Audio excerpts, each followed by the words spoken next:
On your screen is Congressman Peter Roskam of Illinois' 6th District, and he is a member of the important Ways and Means Committee in the House of Representatives. That's where all the tax writing is done. And he's here to talk with us about a number of financial and fiscal issues, starting with what we know about the President's budget. Mr. Roskam, the previews of it suggest, and calls that he had with members of Congress and also reporters yesterday, $17 billion in cuts. What's your reaction to that? It sounds like the kind of money in a federal budget that you'd sort of find in the ashtray of a car. I mean, sort of de minimis cuts, really. I think during the course of the campaign and during even the conversation that he had with the American public during his inaugural speech, really laid out a different theme, and that was an aggressive effort to go through the federal budget line by line, I think was his exact language. And so $17 billion, I think, is kind of coming up short in my view and disappointing for folks in my district. When reading the newspapers, what you learn is that some of the programs that the Obama administration is targeting are programs that were excised by President Bush and Capitol Hill resisted. So what does that say about Capitol Hill? No, it says that there's a lot of responsibility on Capitol Hill, and it's the current budget difficulty that we're facing in a nation isn't only at 1600 Pennsylvania Avenue, but there's a great deal of resistance for substantive spending cuts on Capitol Hill, and that's sort of the nature of programs that develop over a period of time. They start out, they sound great, but then they just grow tremendously and develop a very small and vocal constituency in some cases, in other times very, very big constituencies. So I think the President is having a difficult time winning the expectation game. He created a very high expectation in the course of the campaign about the nature of the cuts that he was going to be willing to make, and sort of called on us all to say, look, if there's programs that are working, let's continue with those programs. And I'm paraphrasing here, but if there's programs that aren't working, then let's turn those back. And I took that challenge at face value and offered a series of what I've characterized as inaugural amendments that have challenged the House to either hold the line on some of these programs, look carefully at where there's duplications, for example, or in some cases actually cut them. So there's a lot of responsibility on Capitol Hill for where we are, particularly as it relates to the budget. What was your reaction to an impression of the President's announcement about the offshore tax havens enforcement that he suggested this week? Well, I think that there's it's one of those programs, or it's one of those initiatives that at first blush sounds great, because it sounds like, wow, if there's really this insidious agenda to hide income and be very, very difficult and move away from responsibilities, then yeah, we ought to be going after that. And there are examples of that. But we've got to be careful, in my view, about trying to create a disincentive, putting American corporations at a real disadvantage, because they're paying taxes on a lot of this income. Now, they're paying taxes overseas at a lower tax rate, and we've got a very high tax rate here in the United States. And as someone told me yesterday, look, tax competition works, and so we have American companies that are doing business and are growing markets in areas where it's becoming very prosperous to do so. So we've got to be careful that we don't sort of let a bumper sticker mentality drive our economic decision making here in a very competitive international marketplace. There are quite a few ways that you can connect to ask questions of Congressman Roskam this morning. You can call us on the phone. We've had the phone numbers on the screen. You can send us an email. We will put the email address up, and you can also send your comment by Twitter at C-SPAN WJ, and we'll mix some of all those formats into our discussion this morning. Before we get to our first phone call, Mr. Roskam, can you tell the audience what your view from 30,000 feet is about the best approach to the U.S. economy, given the stress that our financial markets have, the job losses, the desire to put some federal money in to help stimulate all this? How do we get through all this in the healthiest way possible? Well, I think it's a great question, and we are at an incredibly pivotal point, in my view, in our public life, particularly as it relates to our economy. And here we have come through a season beginning with the financial bailout last September and October, now well into the second quarter, And we've seen, I think, the limitations and the difficulties coming from Washington, D.C. And I would suggest that what we ought not be doing is creating more of a debt obligation and more of a burden on not only this generation, but future generations. In some ways, we've got to stop the madness, because this type of spending can't be sustained. And it hasn't proved that it's working to fruition. Minneapolis is our first call. Rick is on the line, and he's a Republican. Go ahead, Rick. Good morning, Peter. Well, boy, you know, when you say Republican, I wish you could say there's two types of Republicans. I campaigned. I've been around for so long. I campaigned for Barry Goldwater. I was opposed to a lot of the policies that we saw during the Reagan era that led to one of the worst recessions in 82, 83, huge deficits. We saw that. I was kicking and screaming with the huge tax cuts that benefited the wealthy and put us on the edge of economic collapse. And I see you promoting these kinds of policies, and I don't call them Republican. I call it the most cruel, myopic, sophistic policies imaginable. And here's my point. We've come through a huge spending spree that was led by Rick, your call are supposed to be this. Yeah, go ahead. Your call's breaking up, so if you can make the point quickly, we're only getting every third word. Oh, I apologize. My point is that the stimulus program that Obama has put in place is going to bring a country around. The huge spending deficits and debt was brought about during the last 8 years.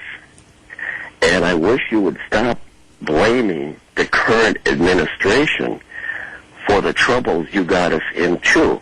Rick, thank you. Rick, you're an unusual Republican. Most people look back at the 1980s and think fondly of the way President Reagan brought us out of the recession. And you correctly point to 1982 as one of the toughest recessions around.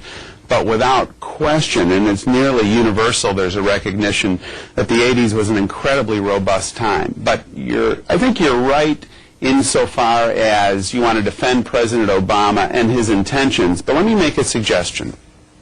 If you look at the $785 billion stimulus, the $1 trillion total tag that's going to be in terms of the debt burden, so $1 trillion effort, there's a couple sales points that came out along the way. And one of the sales points that came out from the White House was that if we passed the stimulus, that unemployment was going to peak at 8% in the third quarter. Well, we've already blown through and we're at 8.5%, and we haven't even seen April's numbers yet. So I think that I represent a district that has an expectation that a stimulus package should be stimulative, and only 4% of that total package, Rick, was devoted for infrastructure, those common sense sorts of spending things. And the majority of it, I think, was for programs that, as we reflect in the future, we will regret that we passed. Next is Jane, calling from Ocala, Florida, Democrats line. Good morning, Jane. Good morning. My question is, how will we be able to get out to spend money to fund the troops in Iraq?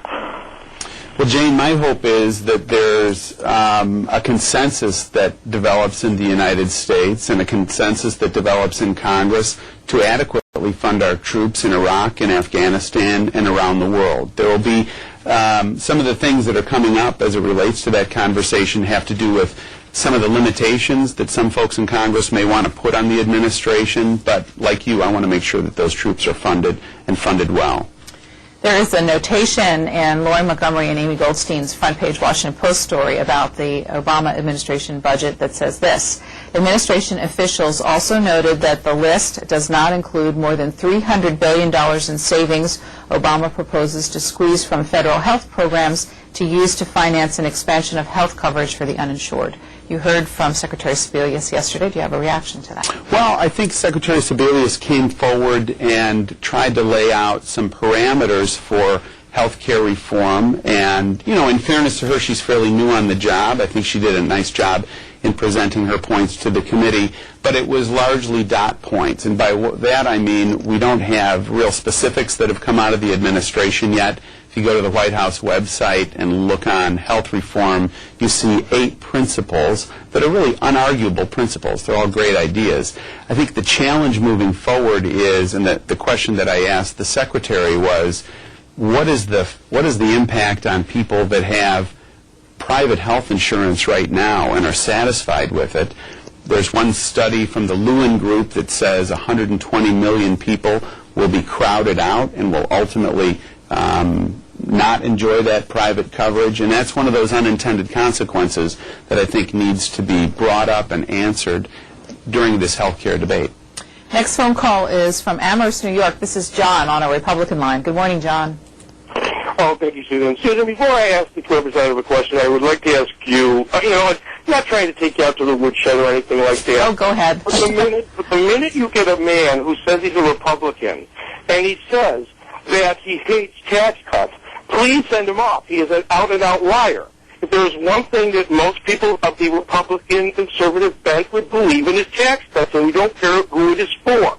Now, the reason I question you about this is because C-SPAN was the spawn of Ed Henry, Big Lib, and Chuck Todd, Big Lib on MSNBC. So please, give us our props here and let us get a conservative point across and say, listen, just call on the conservative, call on the independent, don't call on the Republican. Okay. Now, Representative... Can I ask you one question? I didn't understand your comment about Ed Henry and Chuck Todd. They're libs.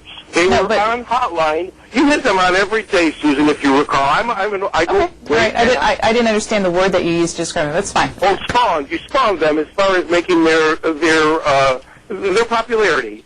Chuck Todd is now on MSNBC, and I remember every day him or Ed Henry would be the hotline guest you'd have as far as talking about politics. Okay, now, these guys have a liberal bend. Okay, it's actually Von Ververs, but you've made your point. I'm sorry to belabor it by asking questions. No, that's okay. Please just hang up on these people. Tax cuts are fundamental to republicanism. All right, you've made that point. Now, how about the question for Mr. Roskam?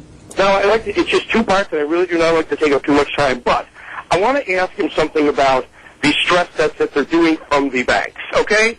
You know, we are looking at a budget that the president is projecting a 2%, 3% increase in the GDP this year.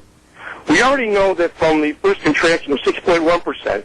How can we go through a stress test on the budget that the President Obama has? If all of a sudden we have an economic contraction, what happens? Also, you being from Illinois has really caused me to make a call. May I ask you something? Please answer this, and this is a problem that we have in this country. How is it that a man who is a constitutional law professor can rise to the heights of Chicago politics, own property with Tony Rezko, who is recently indicted for something, and not be dirty? And no one ever talks about it, because the minute we talk about it, we may call him a thug Chicago politician. The minute we say anything, we're called a racist. You've got to be able to call these people out. This guy is using other people's money, and he's using my grandchild's money, and I care a lot more about my grandchild than I really do about what this guy's popularity is. John, thank you very much, Susan. You're a doll. I appreciate it. John, let me try and unpack a couple of those things. Thanks for your call and for a couple of the points you made. First of all, as it relates to the stress test on the federal government, I mean, you're asking a great point ultimately, and here's the thing. The federal government is the only institution that gets to print money, and there creates a lack of accountability. You cited a couple of figures that I want to highlight. We were told that the GDP was going to contract by 1.2% this year, and already in the first quarter, as you pointed out, it's contracted 6.1%. And those numbers should create a shudder through thinking people, because the implication over a long period of time is very, very significant, to say the least. On the stress test programs in general, I represent banking institutions and other financial services companies that sort of got, I don't know, a little maybe manipulated is not the best word, but cajoled into taking TARP money, and now they've realized, oh my goodness, they want to get out of this thing as quickly as they can, and there's a reluctance and a resistance over at the Treasury Department to let them pay the money back, even though they desperately want to get out of the confines of the federal government. As it relates to President Obama, you know, a lot of those things were talked about in the course of the campaign, and I was a supporter of Senator McCain, but ultimately the American public made their choice, and that's the way the program goes. Hamilton, Montana, this is it Clemen? Yeah. Good morning, Independent Line. Yeah. I don't know what to do about this thing. It's so freaking big and so out of control. All I know is one thing. I'm sick of hearing Republicans calling in and trying to straighten this thing out. They're the ones that screwed this whole thing up for the last 8 years. So you Republicans, shut your freaking mouth. I'm so freaking tired of you. All right, we're going to stop you at that point. I can understand the two callers in a row with a lot of passion around this, but we don't have to go that far with your passion on camera. When you just went home for break recently, are you hearing the level of intensity with the people that stop you and their level of concern? I'm not hearing Clemen and John sort of that level of rage, but I hear from a lot of concerned people that just there's a sense of anxiousness, and I'm hearing primarily, Susan, from the spending side, from where does it stop? And you know, to put it in context, I represent the west and northwest suburbs of Chicago, and kind of the second tier of suburbs out of Chicago. And when you put it out to folks, they get it. When you say, look, it took 43 American presidents from George Washington to George W. Bush for us to accumulate $5.1 trillion of debt, and now under the new administration and new Congress, they want to double that in 5 years and triple that in 10 years. That's just a staggering figure that's causing a lot of anxiety. Next phone call's from Toledo. This is from James. James, how's your stress level this morning? Well, my stress level, Susan, has been the way it's been for I don't know how many years. Excuse me. When the representative there said, excuse me, I'm sorry, that he hasn't heard that much intensity, I don't know. Everybody around here is completely intense. President Obama. Let me correct that. I haven't heard the rage. Okay. I've heard a lot of focused conversations, but not the, spilling over. Not the heat. I'll grant you that then. I'll keep this very articulative and calm this morning. President Obama is a product of left-wing secular movement in this country. He is completely bankrupting the country. He is taking away our freedoms. And you know who I hold mostly responsible? Not the Democrats, our own Republicans. We have lost sight. We have drifted. You know, Sarah Palin and the whole group of McCain, they were all going out and saying, let's find a new face for Republicans. Sir, you don't have to find a new face. You have to stand up for who you really truly were if you were a Republican. There's a statement saying, better to be hated for who you are than to be loved for who you're not. And I believe in small government, low taxes, free entrepreneurship. I'm against abortion. I'm for the Second Amendment. I'm one of those right-wing racist extremists that Napolitano talk about. I mean, it's pathetic. And I believe, like the one caller said, so many people in this country are afraid to criticize Obama because they want to be tagged a racist. And I just want you to do this, sir. Please go back to your roots. Please go back to being a strong right-wing conservative that is for prayer in school, for closing our borders, for the Second Amendment, for the freedoms that made our country great. And don't try to be anything than who you truly are. And thank you for that, and I hope you can comment on it. James, thanks for the comment and the encouragement. Look, here's where I think we are. There is not. I got here and took the oath of office as a new member of Congress in January of 2007. So I'm one of the more fairly new faces here in Washington, and I'm one of those guys not defensive about the value system that brought me here. It's a conservative value system with a high view of the family, a high view of life, a high view of the taxpayer, and I think ultimately a recognition that there is a wonderful faith heritage in this country that we ought not walk away from. Now, that being said, I think that we need to come up with alternatives. And what you have seen is, I think, a unified House Republican conference where every Republican voted against the stimulus because they thought it was a bad idea. Every Republican has stood up against the budget and ultimately gotten about, depending on the different roll calls, between 17 and 20 Democrats to come alongside. So I'm with you in terms of leaning into those core values and ultimately believe that Americans are looking for authenticity in their leadership rather than sort of poll-driven and focus group-tested types of things. But when it comes down to it, I think the Republican Party, particularly on the House Republican side, is a unified group that's trying to articulate the values that you're trying to articulate, notwithstanding the sort of racial tinge that you put out there. And I think you were just trying to be ironic. We're talking to Congressman Peter Roskam of Illinois, serving his first term in the House of Representatives. Beaumont, Texas is next. Democrats line, this is Al. Good morning, Al. Yeah, good morning. I've been watching C-SPAN since it started. To me, Brian Mulroney, Margaret Thatcher, Ronald Reagan, they created this mess. They created it. They started with the unions, busing, prayers in school, abortion. Didn't have nothing to do with our economy.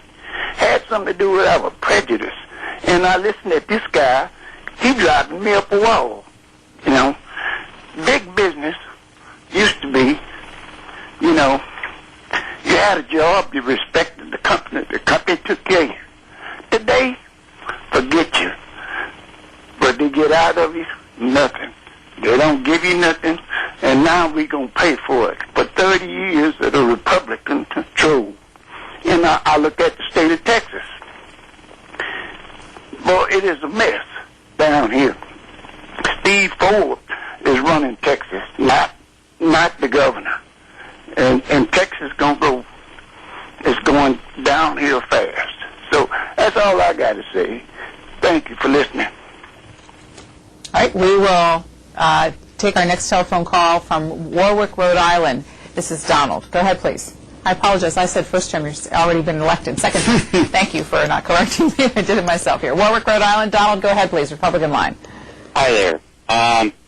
In response to the guy that called with all the rage about who started this mess, why isn't anybody looking at Franks and Dodds?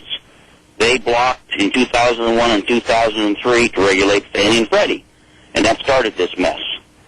And I'd just like to make a comment and suggestion to all Republican representatives.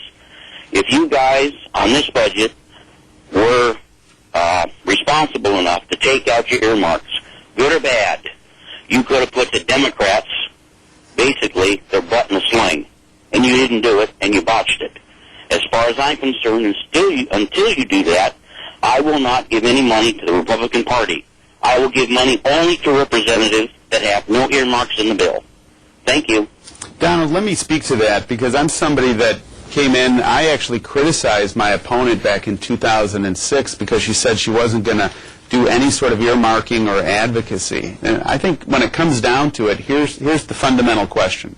Fundamental question is, who's going to make decisions about where federal dollars are going to be spent? Do you want it to be coming from the representative who represents that district, or alternatively, do you want it to be somebody in the Obama administration? And I am one of those people that have said, I will advocate for transportation programs and infrastructure programs for my district. I put it out, put it on the website, papers write articles about it, and I feel very comfortable with the programs that I'm advocating for. So I think in a lot of cases, there's a real misperception about it, and for the life of me, I don't understand the idea of just completely ceding that authority to an administration that's got a bureaucrat in a gray building on the 7th floor in a carrel on Pennsylvania Avenue that's going to be making decisions about my district that my constituents have to live with.